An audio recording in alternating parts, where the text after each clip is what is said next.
I'm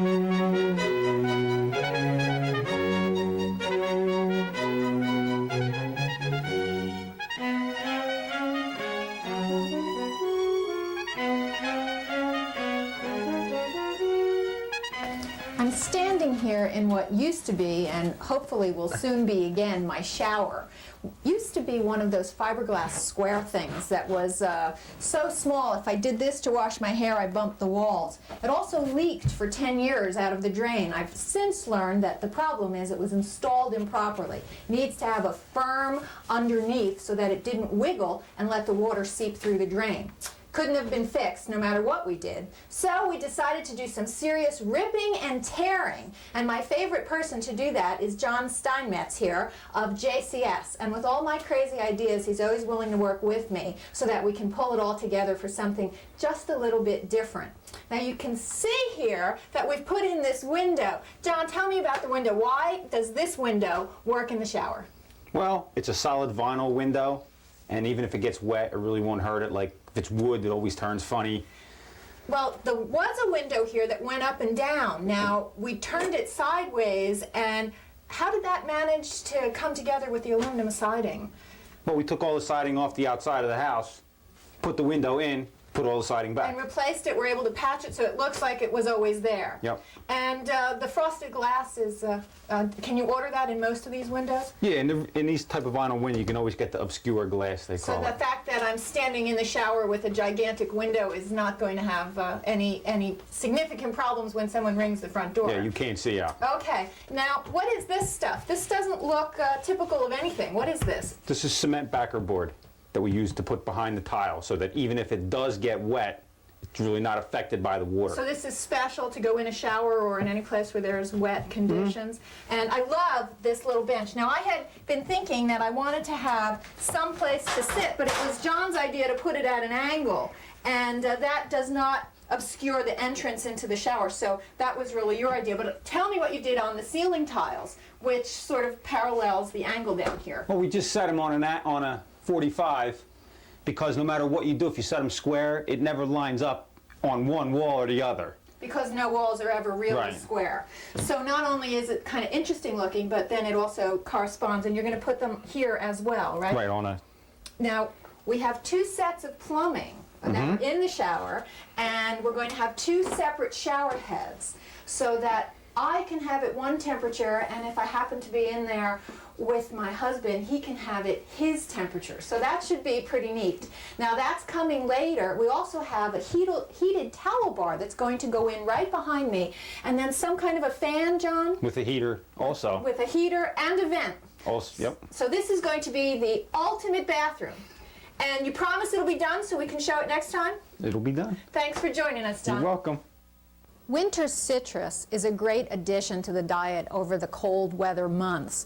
I hesitated in showing you this because what I'm about to do is going to take something perfectly healthy and delicious on its own and turn it into something decadent with sugar and fat and all that stuff you're not supposed to have. But it's so delicious, it's worth it every once in a while.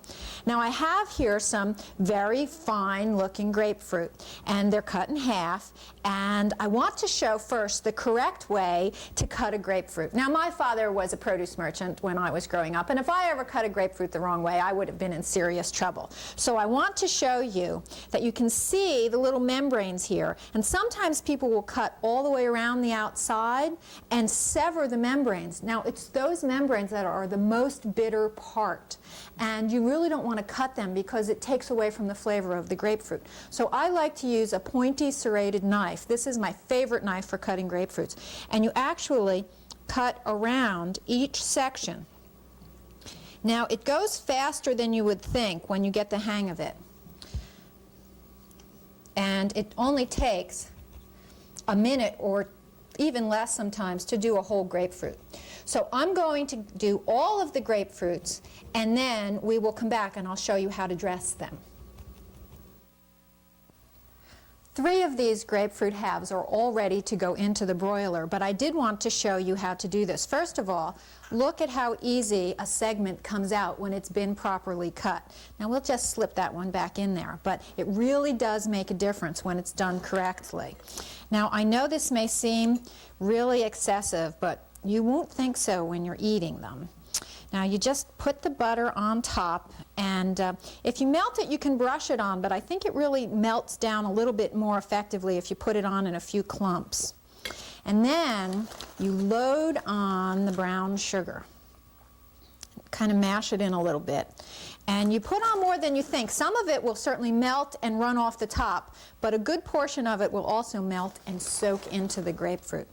Now you put this in the oven, actually in the broiler, but you don't put it too close to where the flame is, or they will burn. But you want it to melt down into it, which is why you want it under the heat source. Now we also want to top this little guy off with a maraschino cherry, more for appearance than anything else.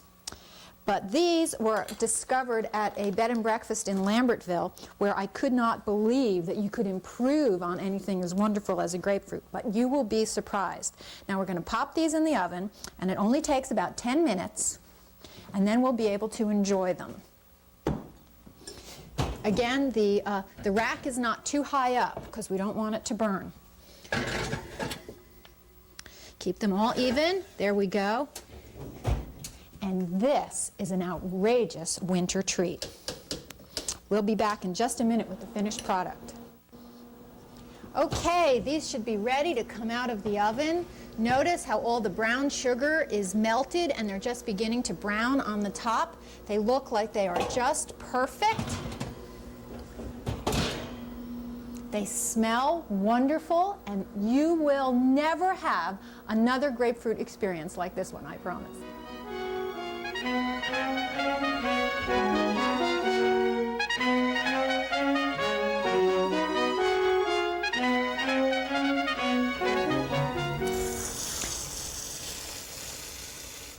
Tending the houseplants in the winter is about the closest thing you get to gardening during the cold, gray months.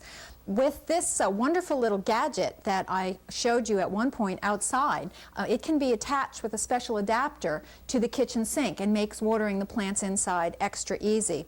Now you would think with the shorter days that perhaps the plants don't need as much water, but actually the opposite is often true. With the dry heat being on and the humidity so low, the soil tends to dry out very quickly.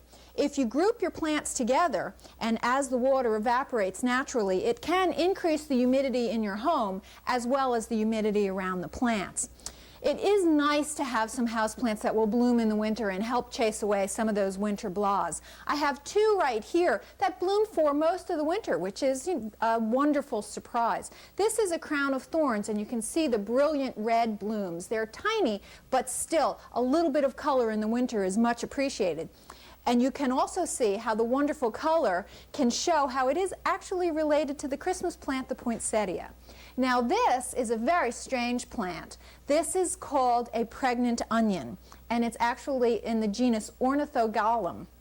But it has this long spike of flowers, and it will start to open. You can see the close-up of the little tiny daisy-like flower and the many, many buds that are on the flower spike. It will begin to, it's just started to open now, but it will continue to bloom for as long as 2 months. Now it gets its name, the pregnant onion, from the fact that at the base of the bulb, it will generate little tiny onions that come under the paper-like, and here's some right now, that paper-like outer coatings. And you can see right here, there are some attached. And they will sometimes fall off and start new plants, which is how the one in the other pot actually got started. Now, as the days are continuing to get longer, you will find that some of your plants will need a major spring overhaul. Now is a great time of year to do that, and I want to show you some begonias that need a really serious pruning to thrive and come back into full bloom for the spring. Begonias will often bloom on a windowsill all winter long. These particular little guys are, believe it or not, 3 years old in these same little pots. They are showing the signs of a long, dark winter, but really are not in bad shape at least they are still producing flowers. Now we have them in several stages here. This one was really not pruned at all. This one was pruned at the same time as this one, but I didn't prune it as hard. Now I want to show you some of these are the ones that were pruned in the past, and now it's time to prune them out again. And the reason that you do it in this way is that you don't prune it all the way back in one shot. That way it allows the plant to send up new growth and begin to fill in at the base before you take off all of the growth. That way you don't have absolutely nothing for any period of time. You can see this was pruned here, but this part is not very attractive anymore, and you can also see that it is beginning to fill in further back. So now's the time, at the onset of the lengthening days of spring, to do your final pruning so it really does, in fact, fill in. We can get rid of all of this unattractive, stubby growth and let it fill in, and it will bloom again for me for another year. You can see on this plant, this was pruned a bit more severely, and you can see all this nice, healthy new growth. Now it could still use a little bit of a snip over here and get this ugly part, but this one already is well on its way to looking more attractive for the spring. Now on the other hand, this one is at its worst. Certainly there's still plenty of green on it, but we're going to prune this one pretty severely so that it will begin to recover. Now, I'm not going to prune every single long branch for the same reason I already said. We don't want to take off too much so that there's absolutely nothing left. We'll do it in stages, and in another couple of weeks we'll prune it one more time to get rid of the rest of the straggly growth.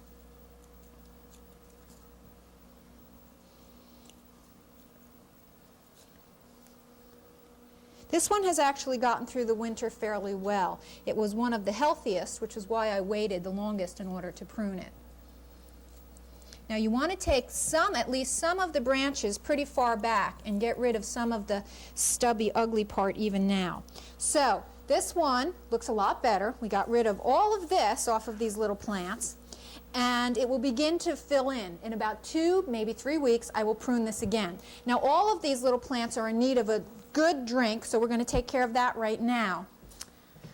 Earlier I showed you this wonderful attachment with this long hose that attaches right here to your ordinary kitchen sink. There's a slightly different adapter for attaching to an outside hose, so it is very flexible. And it stretches up to about 50 feet, which is very convenient, especially outside. So we're going to give these a good drink and get them well on their way for a nice spring burst of new growth. I would say sometime in March is when you would want to start applying fertilizer again on a regular basis. But I'm going to wait just a little bit after today in order to get that started. But once you fertilize, starting in March, you would fertilize on a regular basis every time you water with a water-soluble fertilizer. And that'll ensure you have flowers once again all summer long. We have lots more things here at Blooming Acres, so stay with us. New Jersey is famous for its tomatoes, but we don't ordinarily expect to see a wonderful, red, luscious, juicy tomato from New Jersey in the wintertime. But there are exceptions to every rule, and as technology advances, these things become more and more readily available. I'm standing here with Dave Specka, who is in charge of these wonderful tomato plants. Dave, where are we? We're located right now at the Burlington County Research and Demonstration Greenhouse, located in Columbus, New Jersey. And these are tomatoes? Yes, they are. These tomatoes are 5 weeks old. And it's wintertime? That's right. Actually, it's the middle of February right now. So we will be harvesting these tomatoes for a while? Yeah, actually it takes this system 90 days from when we plant the seed till we start harvesting. These plants are about 10 weeks away from being ready to harvest. 10 weeks, these right here. That's but this right. isn't actually the production greenhouse where we're standing now, right? That's right. This section of the greenhouse is our nursery, and we start our seedlings in here for the first 5 weeks before moving them out to the production greenhouse. So we have some seedlings up here. Let's take a look. Okay. I see that these tomatoes are sitting in a bed of water over here, but That's these right. are not. So what's the story? Well, actually, the way that we irrigate our tomatoes is by flooding the bench. We flood the bench with a ½ inch of water. The blocks that the plants are growing in soak that water up. That also contains the nutrients that the plants need to grow. So these blocks right here, they soak up the water. They do feel kind of wet. That's right. But then there's little blocks in the middle. What's the story there? Well, actually, we start our seedlings in these smaller blocks. It's a 1-inch block of rock wool. Rock wool feels like an old, wet, soggy sweater. Yeah, in many ways it is. It actually is a material that's made from rock, and it's spun into a fiber. It behaves very much like fiberglass, except that it has a wetting agent that helps it absorb the water rather than repel it. So they get started, the seeds actually germinate in the smaller cube. That's correct. And then you pop them in the larger cube? After 2 weeks' time, we transplant them into these larger blocks. And it's just a matter of plugging that square block into a round hole, and despite what they tell you about that, it seems to work pretty good. They squish a little too. Right? That's correct. They squish.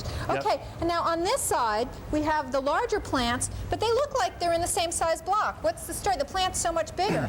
That's right. Actually, with our system, the 3-inch block is all the larger material we ever put them into. And you can see with these 5-week-old plants that by now the roots are actually coming through the bottom of the block quite heavily. It looks like it's almost all roots at this point. That's correct. This block is full of roots at this point in time, and you'll see as we go into the production house where these roots do eventually grow out on the top of the bench. Well, when does it get into a bigger pot? It doesn't. In our system, it stays in the small block. A whole big tomato plant with big red juicy tomatoes will survive and thrive on a little thing like that? That's correct, and we're actually working on ways to grow it in an even smaller block than that. Is this magical? No, it's actually not magical, but actually in the process of watering the plants the way we do, we water the crop up to 10 times a day. It really doesn't need to have a very large root system in order to grow. But the water, does that hold on to the nutrients that it needs? Yes, it does. We actually have to provide all the nutrients the crop needs in that irrigation water in the proper balance and the proper quantities. So the water comes out of here and fills the tray. What do we call this? This is called an ebb and flood bench. And oh, say that again? Ebb and flood. Ebb and flood bench. So it fills in, and then I can see it's dripping out the bottom. How many times do you have to do that a day for this size plant? For this size crop, it's done 3 times a day. 3 times a day. And when do we take these guys and move them over to production where we get some real tomatoes? These guys are ready to move over right now. Today or tomorrow? We're going to do them? Okay, tomorrow's the day. So can we go over there and see some slicers? Sure can. Okay, let's go.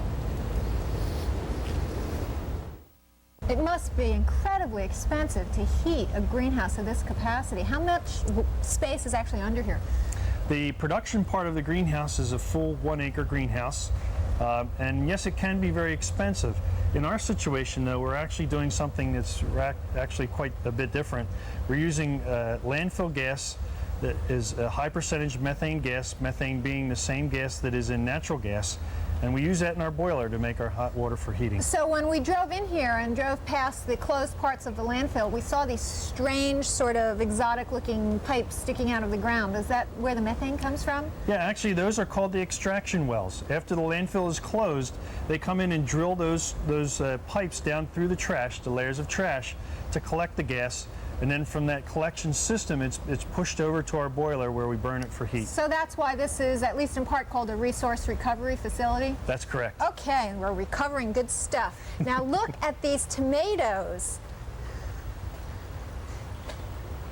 This is amazing. Look at them. Now they're still green. How long would it take before you were ready to harvest these? These tomatoes have about 3 weeks to go before they're ready to start harvesting.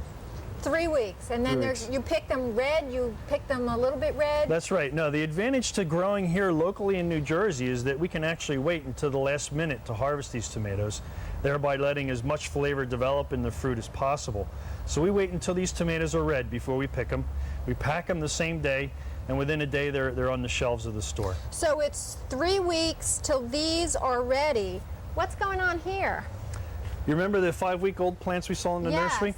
Actually, this row will have tomato plants placed on it tomorrow, and it will be those 5-week-old plants brought out here, spaced up one more time to 12 inches apart, which is still very close together, but in our system, that's how we do it. And then from here, they'll stay at the same spacing for the rest of the crop production cycle. So let's move some of these tomatoes over so we can take a look in the harvesting section. How do we do that? How do we shift all these guys around? Let me show you how we move these plants around. Actually, we hardly do any of the work to the crop here in the greenhouse itself. These benches are designed on rollers so that we can move these benches to our production house, or I'm sorry, our head house, which is where the actual work is done to the crop. So I'll go ahead and demonstrate that for you now. We bring the first bench in a row out to the end. By pushing down on the pedal, it raises the bar up on the roller conveyor section, allowing me to move this bench out. From here, the bench is rolled down the aisle and brought into our head house where we work on the crop. So are we going to go there and harvest some tomatoes now? That's correct. Okay, let's go. So this is the head house where the tomatoes are actually harvested, right? That's right. And who does the harvesting? Actually, the harvesting is done by the crew that works here at the greenhouse. Our crew is from the Occupational Training Center in Burlington County, New Jersey, and they're handicapped folks that live in the county. And so that means that not only is the Burlington County Resource Recovery Facility involved, but other agencies as well. Anybody else? Yeah, well, certainly Rutgers University is involved also in the development of the crop production system, the County of Burlington regarding the operating of the greenhouse, the Occupational Training Center with the labor crew that works in the greenhouse, as well as private industry with the marketing. And so this is a year-round operation that produces this beautiful box of absolutely gorgeous tomatoes year-round. So the Jersey tomato is not just the best tomato that you get in the summertime, but it is the best tomato. Thanks for joining us. No, thank you for coming.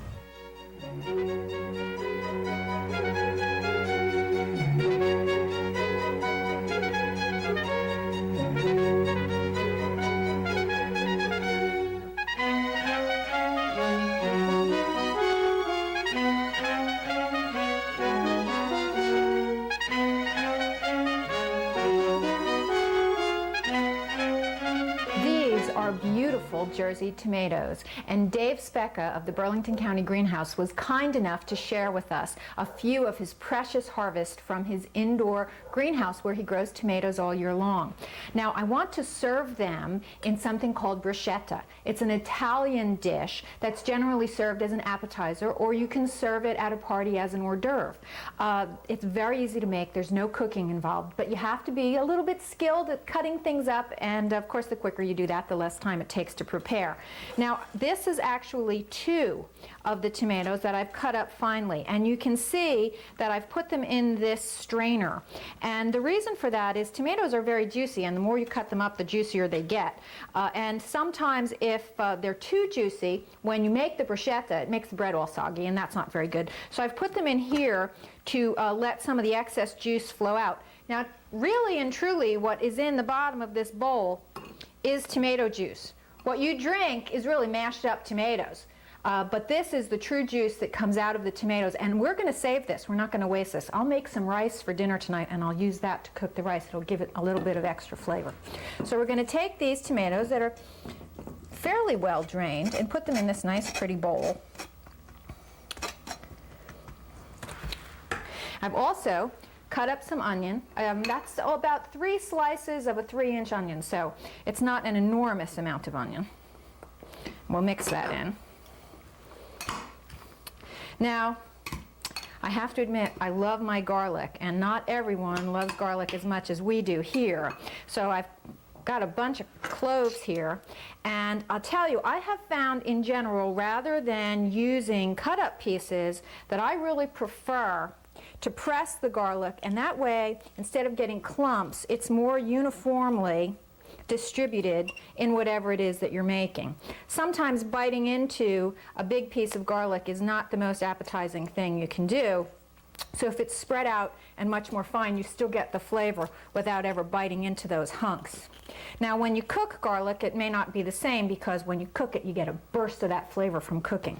But we're going to put all of this garlic in there and mash it up, which again, not particularly difficult. All right, we'll stir all that up. You can see this is really not particularly difficult to do. Now this is a great invention. These shredded cheeses, I use them for everything. This is shredded mozzarella. I prefer whole milk mozzarella, but there is part skim milk or low-fat mozzarella available. But the trick here is that the pre-shredded just takes all the work out of it. And you can put in as much as you like. Again, I like things very cheesy, so we'll put in a fair amount there. a little bit of basil, not too much, just a little bit of oregano. I like oregano on almost everything. Of course, salt, and a little bit of pepper. And of course, olive oil. There we go. Now, that's really all there is to it. You may want to put a little more olive oil in. I'll see how this looks. We don't want it runny, of course, but we do want it to have a nice texture. And the olive oil helps it all kind of blend together and stick together. Gives it a nice consistency as well as adding flavor. Now, you can serve this. If you want to substitute slices of mozzarella, you can take the mozzarella and serve it. You can serve the bruschetta on top of a slice of mozzarella, which gives it a very attractive appearance. But this is, I think, actually easier to serve. And then you can serve it on crackers, or I like, of course, a nice crusty Italian bread. And basically, that's it. It doesn't get too much easier. And this, you will find, is absolutely delicious. And I think that this is what we're going to have for lunch today.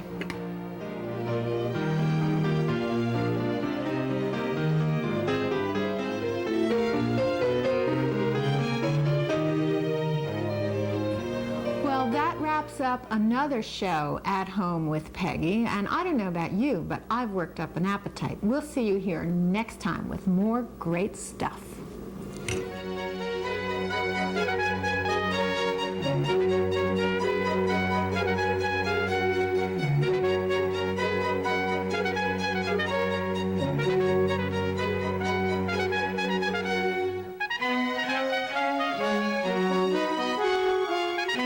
These shredded cheeses, I use them for everything. This is shredded mozzarella. I prefer the whole milk, but there is, of course, low-fat mozzarella as well, part skim.